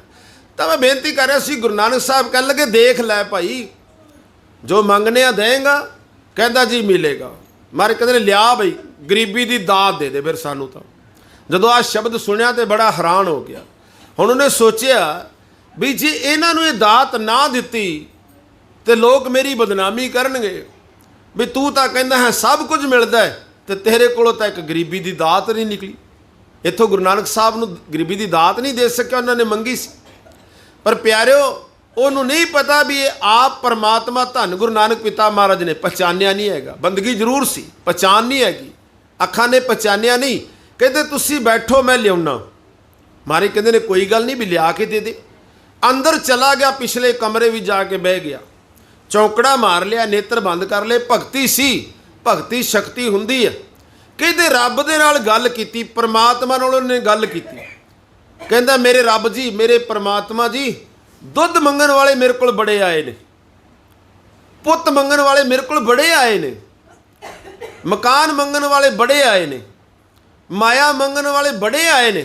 ਪਰ ਮੇਰੇ ਰੱਬ ਜੀ, ਆ ਪਹਿਲਾ ਸਰੀਰ ਹੈ ਜਿਹਨੇ ਆਣ ਕੇ ਕਿਹਾ ਵੀ ਗਰੀਬੀ ਦੀ ਦਾਤ ਚਾਹੀਦੀ, ਤੇ ਮਹਾਰਾਜ ਜੀ ਮੈਨੂੰ ਗਰੀਬੀ ਦੀ ਦਾਤ ਦਿਓ, ਮੈਂ ਉਹਨਾਂ ਨੂੰ ਦੇ ਦਿਆਂ। ਜੇ ਖਾਲੀ ਚਲੇ ਗਏ ਤੇ ਮੇਰੀ ਇਨਸਲਟ ਹੋਵੇਗੀ, ਮੇਰੀ ਲੋਕ ਬਦਨਾਮੀ ਕਰਨਗੇ। ਅੱਗੋਂ ਰੱਬ ਨੇ ਫਿਰ ਪਤਾ ਕੀ ਜਵਾਬ ਦਿੱਤਾ ਸੀ? ਜਿਹੜਾ ਰੱਬ ਨੇ ਜਵਾਬ, ਤਾਂ ਰੱਬ ਨਾਲ ਸਵਾਲ ਕੀਤਾ ਹੈ, ਗੱਲ ਕੀਤੀ ਹੈ, ਰੱਬ ਨੇ ਜਵਾਬ ਦਿੱਤਾ ਅੱਗੋਂ। ਤੇ ਪਿਆਰਿਓ, ਕਿਸੇ ਵਿਦਵਾਨ ਨੇ, ਕਿਸੇ ਕਵੀ ਨੇ 4 ਲਾਈਨਾਂ ਲਿਖੀਆਂ ਨੇ, ਧਿਆਨ ਨਾਲ ਸੁਣਿਆ। ਕਹਿ ਲਗੇ, ਪੁਤਲਾ ਸੱਚ ਦਾ ਇੱਕ ਭਗਤ ਕੋਈ, ਰੱਬੀ ਦਰਗਾਹ ਪ੍ਰਵਾਨ ਹੋਇਆ, ਉਸ ਨੂੰ ਪੁੱਛਿਆ ਮੰਗ ਮੁਰਾਦ ਕੋਈ, ਉਹਦੇ ਮੂੰਹ ਵਿੱਚੋਂ ਇਉਂ ਫਰਮਾਨ ਹੋਇਆ। ਕਹਿੰਦਾ ਧਨ ਹੁਸਨ ਹਕੂਮਤ ਮੈਂ ਨਹੀਂ ਲੈਣੀ, ਨਹੀਂ ਲੋੜ ਕੋਈ ਬਾਦਸ਼ਾਹੀ ਦੀਏ, ਬਰਨ ਬਣਿਆ ਰਹਾ ਚਰਨਾਂ ਦੀ ਖਾਕ ਤੇਰੀ, ਮੈਨੂੰ ਦਾਤ ਗਰੀਬੀ ਦੀ ਚਾਹੀਦੀ ਹੈ। ਕਹਿੰਦੇ ਰੱਬ ਕੋਲੋਂ ਮੰਗਦਾ ਪਿਆ, ਤੇ ਸਿੱਧਾ ਹੀ ਕਿਉਂ ਨਾ ਰੱਬ ਕੋਲੋਂ ਮੰਗ ਲਈ ਆਪਾਂ। ਉਹ ਜਾ ਕੇ ਅੰਦਰ ਰੱਬ ਕੋਲੋਂ ਮੰਗਦਾ, ਪਰਮਾਤਮਾ ਤੋਂ ਮੰਗਦਾ ਪਿਆ। ਅਬ ਇੱਥੋਂ ਤੱਕ ਤੇ ਉਹਦੇ ਬੋਲ ਨੇ, ਮਹਾਰਾਜ ਜੀ ਮੈਨੂੰ ਧਨ ਨਹੀਂ ਚਾਹੀਦਾ, ਮੈਨੂੰ ਹੁਸਨ ਨਹੀਂ ਚਾਹੀਦਾ, ਧਨ ਹੁਸਨ ਹਕੂਮਤ ਮੈਂ ਨਹੀਂ ਲੈਣੀ, ਮੈਨੂੰ ਬਾਦਸ਼ਾਹੀਆਂ ਨਹੀਂ ਚਾਹੀਦੀਆਂ, ਅੱਜ ਤਾਂ ਮੈਨੂੰ ਸਿਰਫ ਲੋੜ ਹੈ ਕਿ ਮੈਨੂੰ ਗਰੀਬੀ ਦੀ ਦਾਤ ਦੇ ਦਿਓ। ਇਹ ਮੇਰੇ ਗਰੀਬੀ ਦੀ ਦਾਤ ਮੈਨੂੰ ਚਾਹੀਦੀ ਹੈ। ਉਹਨੂੰ ਤੇ ਇਹਦੇ ਅਰਥ ਹੀ ਨਹੀਂ ਪਤਾ ਹੋਣਾ ਵੀ ਇਹਦੇ ਅਰਥ ਕੀ ਨੇ। ਹੁਣ ਪਿਆਰਿਓ, ਰੱਬ ਨੇ ਫਿਰ ਪਤਾ ਕਿਹੜਾ ਜਵਾਬ ਦਿੱਤਾ? ਧਿਆਨ ਨਾਲ ਸੁਣਿਆ ਜੇ ਜਰਾ, ਰੱਬ ਨੇ ਕੀ ਕਿਹਾ? ਕਹਿਣ ਲੱਗੇ, ਪੁਤਲਾ ਸੱਚ ਦਾ ਇੱਕ ਭਗਤ ਕੋਈ, ਰੱਬੀ ਦਰਗਾਹ ਪ੍ਰਵਾਨ ਹੋਇਆ, ਉਸ ਨੂੰ ਪੁੱਛਿਆ ਮੰਗ ਮੁਰਾਦ ਕੋਈ, ਉਹਦੇ ਮੂੰਹ ਵਿੱਚੋਂ ਇਉਂ ਫਰਮਾਨ ਹੋਇਆ। ਕਹਿਣ ਲੱਗਾ ਧਨ ਹੁਸਨ ਹਕੂਮਤ ਮੈਂ ਨਹੀਂ ਲੈਣੀ, ਨਹੀਂ ਲੋੜ ਕੋਈ ਬਾਦਸ਼ਾਹੀ ਦੀਏ, ਬਰਨ ਬਣਿਆ ਰਹਾ ਚਰਨਾਂ ਦੀ ਖਾਕ ਤੇਰੀ, ਮੈਨੂੰ ਦਾਤ ਗਰੀਬੀ ਦੀ ਚਾਹੀਦੀ ਏ। ਕਿਹਾ ਰੱਬ ਨੇ ਉਸ ਦੀ ਗੱਲ ਸੁਣ ਕੇ, ਮੇਰਾ ਹੌਸਲਾ ਵੀ ਰਤੀ ਕੁ ਢਹਿ ਗਿਆ, ਕਿਉਂਕਿ ਇਸ ਗਰੀਬੀ ਦੇ ਢੇਰ ਵਿੱਚੋਂ ਮੇਰੇ ਕੋਲ ਵੀ ਫੱਕਾ ਨਹੀਂ ਰਹਿ ਗਿਆ। ਰੱਬ ਕਹਿੰਦਾ ਮੇਰੇ ਕੋਲ ਤੇ ਹੈ ਹੀ ਨਹੀਂ, ਇਹ ਦਾਤ ਮੇਰੇ ਕੋਲ ਵੀ ਨਹੀਂ ਹੈਗੀ, ਮੈਂ ਕਿੱਥੋਂ ਦਿਆਂ? ਹੁਣ ਬੜਾ ਹੈਰਾਨ ਹੋ ਗਿਆ ਵੀ ਰੱਬ ਕੋਲ ਵੀ ਇਹ ਦਾਤ ਨਹੀਂ ਹੈਗੀ। ਰੱਬ ਨੇ ਕਿਹਾ ਮੇਰੇ ਕੋਲ ਨਹੀਂ ਹੈਗੀ। ਪੁੱਛਣ ਲੱਗਾ, ਫਿਰ ਇਹ ਤੇ ਦੱਸ ਦਿਓ ਹੈ ਕਿਹਦੇ ਕੋਲ ਹੈ? ਜਿਹਦੇ ਕੋਲ ਹੈ ਮੈਂ ਉਹਦੇ ਕੋਲੋਂ ਲੈ ਆਉਣਾ। ਜੇ ਬੰਦੇ ਨੂੰ ਪਿਆਸ ਲੱਗੀ ਹੋਵੇ ਨਾ, ਤੇ ਉਹ ਪਾਣੀ ਲੱਭਦਾ ਫਿਰਦਾ, ਫਿਰ ਉਹਨੂੰ ਬੰਦਾ ਕਹਿ ਦੇਣਾ ਵੀ ਆਹ 2 ਕੋਠੀਆਂ ਦੇ ਪਰਲੇ ਪਾਸੇ ਇੱਕ ਨਲਕਾ ਚੱਲਦਾ, ਜਾਊਗਾ ਨਹੀਂ? ਫਿਰ ਉੱਥੇ ਜਾਊਗਾ ਨਾ, ਪਿਆਸ ਲੱਗੀ ਹੈ ਨਾ। ਜਿਹਨੂੰ ਪਿਆਸ ਲੱਗੀ ਉਹ ਜਾਊਗਾ, ਜੇ ਪਿਆਸ ਨਹੀਂ ਲੱਗੀ ਫਿਰ ਨਹੀਂ ਜਾਊਗਾ। ਪਿਆਸ ਲੱਗੀ ਉਹ ਤੇ ਨਲਕਾ ਲੱਭੂਗਾ, ਪਾਣੀ ਕਿੱਧਰ ਹੈ ਭਾਈ, ਨਲਕੇ ਕੋਲ ਜਾਣਾ, ਪਾਣੀ ਪੀਣਾ। ਉਹਨੂੰ ਪਿਆਸ ਹੈ। ਮੇਰੇ ਪਰਮਾਤਮਾ ਨੇ, ਰੱਬ ਨੇ ਅੱਗੋਂ ਕਿਹਾ, ਰੱਬ ਨੇ ਉਸ ਦੀ ਗੱਲ ਸੁਣ ਕੇ ਮੇਰਾ ਹੌਸਲਾ ਵੀ ਰਤੀ ਕੁ ਢਹਿ ਗਿਆ, ਕਿਉਂ ਸੀ ਇਸ ਗਰੀਬੀ ਦੇ ਢੇਰ ਵਿੱਚੋਂ ਮੇਰੇ ਕੋਲ ਨਹੀਂ ਫੱਕਾ ਵੀ ਰਹਿ ਗਿਆ। ਪੁੱਛਣ ਲੱਗਾ, ਰੱਬ ਜੀ ਕਿੱਥੇ ਹੈ? ਕਹਿੰਦਾ ਸੁਣਨਾ ਚਾਹੁੰਦਾ ਕਿੱਥੇ ਹੈ ਗਰੀਬੀ? ਕਹਿੰਦਾ ਹਾਂ ਜੀ ਸੁਣਨਾ ਚਾਹੁੰਦਾ, ਦੱਸੋ ਕਿੱਥੇ ਹੈ, ਮੈਂ ਲਿਆਵਾਂ ਜਾ ਕੇ। ਕਿਹਾ ਰੱਬ ਨੇ ਉਸ ਦੀ ਗੱਲ ਸੁਣ ਕੇ ਮੇਰਾ ਹੌਸਲਾ ਵੀ ਰਤੀ ਕੁ ਢਹਿ ਗਿਆ, ਕਿਉਂਕਿ ਇਸ ਗਰੀਬੀ ਦੇ ਢੇਰ ਵਿੱਚੋਂ ਮੇਰੇ ਕੋਲ ਫੱਕਾ ਨਹੀਂ ਰਹਿ ਗਿਆ। ਰੱਬ ਕਹਿਣ ਲੱਗਾ, ਕੀਤੇ ਸਣ ਮੈਂ ਇਸ ਦੇ 4 ਹਿੱਸੇ, ਜਿਨ੍ਹਾਂ ਚੋਂ ਇੱਕ ਹਿੱਸਾ ਜੱਗ ਵਿੱਚ ਪੈ ਗਿਆ, ਉਹ ਬਾਕੀ ਤਿੰਨਾਂ ਦੀ ਗੱਲ ਮੈਂ ਕੀ ਦੱਸਾਂ, ਤੇ ਗੁਰੂ ਨਾਨਕ ਪਿਆਰਾ ਹੀ ਲੈ ਗਿਆ। ਕਹਿੰਦੇ ਮੈਂ ਬਾਕੀ ਦੀ ਤੇਰੇ ਅੱਗੇ ਗੱਲ ਕੀ ਕਰਾਂ, ਮੇਰੇ ਕੋਲ ਸਾਰੀ ਗਰੀਬੀ ਗੁਰੂ ਨਾਨਕ ਲੈ ਗਿਆ, ਮੇਰੇ ਕੋਲ ਤਾਂ ਰਹੀ ਨਹੀਂ। ਇੱਕ ਹਿੱਸਾ ਮੈਂ ਜੱਗ ਨੂੰ ਦਿੱਤੀ ਹੈ, ਇੱਕ ਹਿੱਸਾ ਜੱਗ ਦੇ ਹਿੱਸੇ ਵਿੱਚ ਆਈ ਹੈ, ਤਿੰਨ ਹਿੱਸੇ ਗੁਰੂ ਨਾਨਕ ਗਰੀਬੀ ਲੈ ਕੇ ਦੁਨੀਆ ਵਿੱਚ ਆਏ ਸਨ। ਕਹਿੰਦੇ ਕੀਤੇ ਸਨ ਮੈਂ ਇਸ ਦੇ ਚਾਰ ਹਿੱਸੇ, ਜਿਨ੍ਹਾਂ ਚੋਂ ਇੱਕ ਹਿੱਸਾ ਜੱਗ ਵਿੱਚ ਪੈ ਗਿਆ, ਬਾਕੀ ਤਿੰਨਾਂ ਦੀ ਗੱਲ ਮੈਂ ਕੀ ਦੱਸਾਂ, ਤੇ ਗੁਰੂ ਨਾਨਕ ਪਿਆਰਾ ਹੀ ਲੈ ਗਿਆ। ਹੱਥ ਜੋੜ ਕੇ ਕਹਿੰਦਾ ਜੀ ਗੁਰੂ ਨਾਨਕ ਦੀ ਦੱਸ ਪਾ ਦਿਓ ਕਿੱਥੇ ਹੈ। ਤੇ ਰੱਬ ਨੇ ਕਿਹਾ ਭਲਿਆ ਜਿਹੜਾ ਤੇਰੇ ਕੋਲ ਆਇਆ ਉਹ ਕੌਣ ਹੀ, ਓਏ ਇਹਨਾਂ ਅੱਖਾਂ ਨਾਲ ਪਛਾਣ ਕਰ ਜਿਹੜਾ ਤੇਰੇ ਕੋਲ ਆਇਆ ਉਹ ਕੌਣ ਹੈ। ਕਹਿੰਦੇ ਉਹੀ ਗੁਰੂ ਨਾਨਕ ਹੀ, ਉਹੀ ਰੱਬ ਹੈ, ਉਹੀ परमात्मा आप नारायण कला धार जग में ਉਹੀ ਹੈ। ਉਹ ਜਾ ਕੇ ਉਹਨਾਂ ਦੇ ਚਰਨਾਂ ਤੇ ਪੈ ਜਾ। ਪਿਆਰੋ ਮੈਨੂੰ ਮਾਫ ਕਰ ਦਿਆ ਜੇ ਮੈਂ ਜਿੱਦਨ ਪੁਸਤਕ ਪੜ੍ਹ ਰਿਹਾ ਸੀ, ਉਸ ਲਿਖਾਰੀ ਨੇ ਲਿਖਿਆ ਸੀ ਜਦੋਂ ਬਾਹਰੋਂ ਉੱਠ ਕੇ ਗੁਰੂ ਨਾਨਕ ਸਾਹਿਬ ਦੇ ਕੋਲੋਂ ਅੰਦਰ ਗਿਆ ਸੀ, ਗਰਦਨ ਉੱਚੀ ਕਰਕੇ ਗਿਆ ਸੀ ਵੀ ਮੈਂ ਹੁਣੇ ਗਰੀਬੀ ਲਿਆ ਕੇ ਇਹਨਾਂ ਨੂੰ ਦੇ ਦੇਣੀ ਹੈ। ਕਹਿੰਦੇ ਨੇ ਜਦੋਂ ਵਾਪਸ ਆ ਰਿਹਾ ਧੌਣ ਥੱਲੇ ਕਰਕੇ ਆ ਰਿਹਾ ਸੀ, ਆਉਂਦਿਆਂ ਸਾਰ ਗੁਰੂ ਨਾਨਕ ਸਾਹਿਬ ਦੇ ਚਰਨਾਂ ਤੇ ਪੈ ਗਿਆ, ਮੱਥਾ ਟੇਕਿਆ। ਗੁਰੂ ਨਾਨਕ ਸਾਹਿਬ ਕਹਿੰਦੇ ਨੇ ਬੰਦਗੀ ਕਰਕੇ ਜੇ ਰੱਬ ਨੇ ਸ਼ਕਤੀ ਦੇਤੀ ਹੈ ਤੇ ਦਾਤਾਂ ਵੰਡਣ ਲੱਗ ਪਏ। ਉਹ ਭਾਈ ਤੂੰ ਕੌਣ ਹੈ ਦਾਤਾਂ ਵੰਡਣ ਵਾਲਾ, ਦਾਤਾਂ ਦੇਣ ਵਾਲਾ ਤਾਂ ਇੱਕੋ ਹੀ ਹੈ। ਤੂੰ ਦਾਤਾ ਦਾਤਾਰ ਤੇਰਾ ਦਿੱਤਾ ਇੱਕੋ ਹੀ ਹੈ, ਦਾਤਾ ਸਭਨਾ ਜੀਆਂ ਕਾ ਇੱਕੋ ਹੀ ਹੈ परमात्मा ਦਾਤਾਂ ਦੇਣ ਵਾਲਾ। ਅੱਜ ਵੀ ਭੁਲੇਖਾ ਸਾਨੂੰ, ਇੱਕੋ ਹੀ ਦਾਤਾ ਹੈ, ਹੋਰ ਨਹੀਂ ਹੈਗਾ ਜਿਹੜਾ ਸਾਨੂੰ ਦਾਤਾਂ ਦੇ ਰਿਹਾ ਹੈ। ਮੇਰੇ ਮਾਲਕ ਜੀ ਕਿਰਪਾ ਕਰਦੇ ਨੇ। ਅਸੀਂ ਪਿਆਰਿਓ ਆਏ ਹਾਂ ਇੱਥੇ ਬੈਠ ਕੇ ਸਤਿਗੁਰ ਦੀ ਬਾਣੀ ਸੁਣੀਏ। ਜਦੋਂ ਬਾਣੀ ਸੁਣਾ, ਮੈਂ ਹੋਰ ਬੇਨਤੀ ਕਰਦਿਆਂ, ਬਾਣੀ ਸੁਣਨ ਦਾ ਕਿੱਡਾ ਵੱਡਾ ਲਾਹ ਹੈ। ਇੱਕ ਬੰਦਾ ਗੁਰੂ ਘਰ ਦੇ ਵਿੱਚ, ਚਲੋ ਗੁਰੂ ਤੇਗ ਬਹਾਦਰ ਸਾਹਿਬ ਜੀ ਦਾ ਸਾਣ ਹੈ, ਆਪ ਵੀ ਸੇਵਾ ਕਰਦੇ ਹੋ, ਸਾਨੂੰ ਸੇਵਾ ਕਰਨੀ ਚਾਹੀਦੀ, ਹਰ ਸਥਾਨ ਤੇ ਕਰਨੀ, ਜਿੱਥੇ ਵੀ ਜਾਈਏ ਸੇਵਾ ਜ਼ਰੂਰ ਕਰਨੀ ਚਾਹੀਦੀ, ਮਾਇਆ ਪੱਖੋਂ ਵੀ ਕਰਨੀ ਚਾਹੀਦੀ, ਹੱਥੀਂ ਵੀ ਸੇਵਾ ਕਰਨੀ, ਕਿਉਂਕਿ ਜਿਹੜੇ ਸਥਾਨ ਨੇ ਇਹ ਸੰਗਤਾਂ ਦੇ ਸਹਿਯੋਗ ਨਾਲ ਹੀ ਬਣਦੇ, ਸੇਵਾਵਾਂ ਸੰਗਤਾਂ ਦੇ ਸਹਿਯੋਗ ਨਾਲ ਹੀ ਚੱਲਦੀਆਂ ਨੇ। ਪਰ ਇੱਕ ਬੰਦੇ ਨੇ ਇੱਕ ਦਿਨ ਬਹੁਤ ਸਾਰਾ ਦਾਨ ਦੇ ਦਿੱਤਾ ਗੁਰੂ ਘਰ ਦੇ ਵਿੱਚ, ਇਉਂ ਕਹਿ ਲਓ ਵੀ ਲੱਖਾਂ ਰੁਪਈਆ ਉਹਨੇ ਦਾਨ ਕਰ ਦਿੱਤਾ, ਉਹਨੇ ਰਸੀਦ ਕਟਵਾ ਲਈ। ਇੱਕ ਗਰੀਬ ਬੰਦਾ ਉੱਥੇ ਖਲੋਤਾ ਹੋਇਆ ਸੀ, ਉਹਦੀਆਂ ਅੱਖਾਂ ਦੇ ਵਿੱਚ ਹੰਝੂ ਆ ਗਏ, ਉਹਦੀਆਂ ਅੱਖਾਂ ਵਿੱਚ ਪਾਣੀ ਆ ਗਿਆ।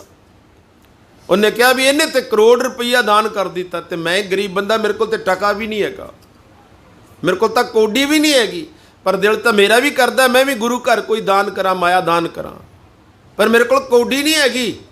ਪਰ ਪਿਆਰਿਓ ਨਿਰਾਸ਼ ਨਹੀਂ ਹੋਣ ਦਿੱਤਾ। ਗੁਰੂ ਗ੍ਰੰਥ ਸਾਹਿਬ ਮਹਾਰਾਜ ਨੇ ਆਵਾਜ਼ ਮਾਰ ਲਈ, ਕਹਿੰਦੇ ਠੀਕ ਹੈ ਤੇਰੇ ਤੇ ਗਰੀਬੀ ਹੈ, ਤੇਰੇ ਕੋਲ ਕੌਡੀ ਵੀ ਨਹੀਂ ਹੈਗੀ, ਪਰ ਕਹਿਣ ਲੱਗੇ ਘਬਰਾ ਨਾ, ਤੂੰ ਦੁਨੀਆ ਦੇ ਅੰਦਰ ਸਭ ਤੋਂ ਵੱਡਾ ਦਾਨੀ ਬਣ ਸਕਣਾ ਹੈ। ਤੇਰੇ ਵਰਗਾ ਕੋਈ ਦਾਨੀ ਨਹੀਂ ਹੋਏਗਾ, ਤੂੰ ਸਭ ਤੋਂ ਵੱਡਾ ਦਾਨੀ ਬਣ ਸਕਣਾ ਹੈ। ਉਸ ਗਰੀਬ ਬੰਦੇ ਨੇ ਹੱਥ ਜੋੜ ਲਏ, ਹੱਥ ਜੋੜ ਕੇ ਪੁੱਛਣ ਲੱਗਾ, ਧੰਨ ਗੁਰੂ ਗ੍ਰੰਥ ਸਾਹਿਬ ਮਹਾਰਾਜ ਸੱਚੇ ਪਾਤਸ਼ਾਹ, ਮੈਂ ਕਿਵੇਂ ਦਾਨੀ ਬਣ ਸਕਣਾ, ਪਰ ਮੈਨੂੰ ਕਰਨਾ ਕੀ ਪਊਗਾ, ਕਿਹੜੀ ਮਿਹਨਤ ਕਰਨੀ ਪਊਗੀ। ਤੇ ਗੁਰੂ ਗ੍ਰੰਥ ਸਾਹਿਬ ਦੀ ਬਾਣੀ ਨੇ ਇੱਕੋ ਵਚਨ ਕਿਹਾ ਸੀ, ਆਪ ਜੀ ਰੋਜ਼ ਪੜ੍ਹਦੇ ਸੁਣਦੇ ਹੋ। ਕਹਿਣ ਲੱਗੇ ਸਿੱਖਾ ਇੱਕ ਕੰਮ ਕਰੀ, ਜਿੱਥੇ ਕੀਰਤਨ ਹੁੰਦਾ ਹੋਵੇ, ਜਿੱਥੇ ਕਥਾ ਹੁੰਦੀ ਹੋਵੇ, ਜਿੱਥੇ ਕਿਤੇ ਮਹਾਂਪੁਰਖਾਂ ਦੇ ਬਚਨ ਚੱਲਦੇ ਹੋਣ, ਜਿੱਥੇ ਧੰਨ ਗੁਰੂ ਗ੍ਰੰਥ ਸਾਹਿਬ ਦੀ ਬਾਣੀ ਦਾ ਪ੍ਰਵਾਹ ਚੱਲਦਾ ਹੋਵੇ, ਗੁਰੂ ਕੇ ਸਿੱਖਾ ਕੋਲ ਬਹਿ ਕੇ ਚੌਂਕੜਾ ਮਾਰ ਕੇ ਮਨ ਕਰਕੇ ਸਤਿਗੁਰ ਦੀ ਬਾਣੀ ਸੁਣ ਲਈ, ਤੇਰੇ ਖਾਤੇ ਵਿੱਚ ਕਰੋੜਾਂ ਰੁਪਈਆ ਦਾਨ ਆਪਣੇ ਆਪ ਹੋ ਜਾਏਗਾ। ਹੁਣ ਗੁਰਮੁਖੋ ਐਡੂ ਸਸਤੀ ਦਵਾਈ ਤਾਂ ਮਿਲ ਨਹੀਂ ਸਕਦੀ। ਮੈਂ ਬਾਣੀ ਦੀ ਪੰਕਤੀ ਸਾਂਝੀ ਕਰਦਿਆਂ, ਮੇਰੇ ਮਾਲਕ ਜਿੰਦੇ ਨੇ ਕੋਟ ਪੁੰਨ, ਕਰੋੜਾਂ ਪੁੰਨ ਤੇਰੇ ਖਾਤੇ ਵਿੱਚ ਹੋ ਜਾਣਗੇ। ਮਰ ਕਹਿੰਦੇ ਨੇ ਕੋਟ ਪੁੰਨ ਸੁਣ ਹਰ ਕੀ ਬਾਣੀ, ਇੱਕੋ ਕੰਮ ਕਰੀ, ਗੁਰੂ ਕੋਲ ਬਹਿ ਕੇ ਗੁਰੂ ਦੀ ਬਾਣੀ ਜ਼ਰੂਰ ਸੁਣ ਲਈ। ਅੱਜ ਮੈਨੂੰ ਮਾਫ ਕਰ ਦਿਆ ਜੇ, ਅੱਜ ਸੁਣਨਾ ਹੀ ਬੜਾ ਔਖਾ ਹੋਇਆ ਪਿਆ, ਬਹੁਤ ਔਖਾ ਹੈ। ਕਹਿਣਾ ਸੌਖਾ ਹੈ, ਮੈਂ ਵੀ ਕਹਿ ਕੇ ਚਲੇ ਜਾਣਾ, ਕਹਿਣਾ ਬੜਾ ਸੌਖਾ ਹੈ, ਕਹਿ ਦੇਨੇ ਆਪਾਂ, ਪਰ ਮਾਫ ਕਰਿਆ ਜੇ, ਸੁਣਨਾ ਬੜਾ ਔਖਾ ਜੇ। ਤੇ ਪਰ ਜਿਨ੍ਹਾਂ ਨੇ ਸੁਣ ਲਿਆ, ਫਿਰ ਅਗਲੀ ਗੱਲ ਹੈ, ਦੇਖੋ ਅੱਜ ਗੁਰੂ ਨਾਨਕ ਸਾਹਿਬ ਦਾ ਜੋਤੀ ਜੋਤ ਸਮਾਉਣ ਦਾ ਵੀ ਦਿਨ ਹੈ, ਪਰ ਮੈਂ ਉਸ ਵਿਸ਼ੇ ਤੇ ਜਾ ਨਹੀਂ ਸਕਿਆ ਕਿਉਂਕਿ ਆਪਾਂ ਖੁਸ਼ੀ ਦੇ ਸਮਾਗਮ ਵਿੱਚ ਬੈਠੇ ਹਾਂ। ਮੈਂ ਪਹਿਲਾਂ ਵੀ ਬੇਨਤੀ ਕੀਤੀ ਹੈ, ਪਰ ਇੱਕ ਬੇਨਤੀ ਜ਼ਰੂਰ ਕਰ ਜਾਵਾਂ, ਯਾਦ ਰੱਖਿਆ ਜੇ ਸਮਾਪਤੀ ਕਰਨੀ ਆਪਾਂ, ਸਮਾਂ ਹੋ ਗਿਆ ਹੈ। ਗੁਰੂ ਅਰਜਨ ਦੇਵ ਜੀ ਮਹਾਰਾਜ ਨੇ ਸੁਰਠ ਰਾਗ ਦੇ ਵਿੱਚ ਗੁਰੂ ਨਾਨਕ ਸਾਹਿਬ ਦੀ ਜਦੋਂ ਵਡਿਆਈ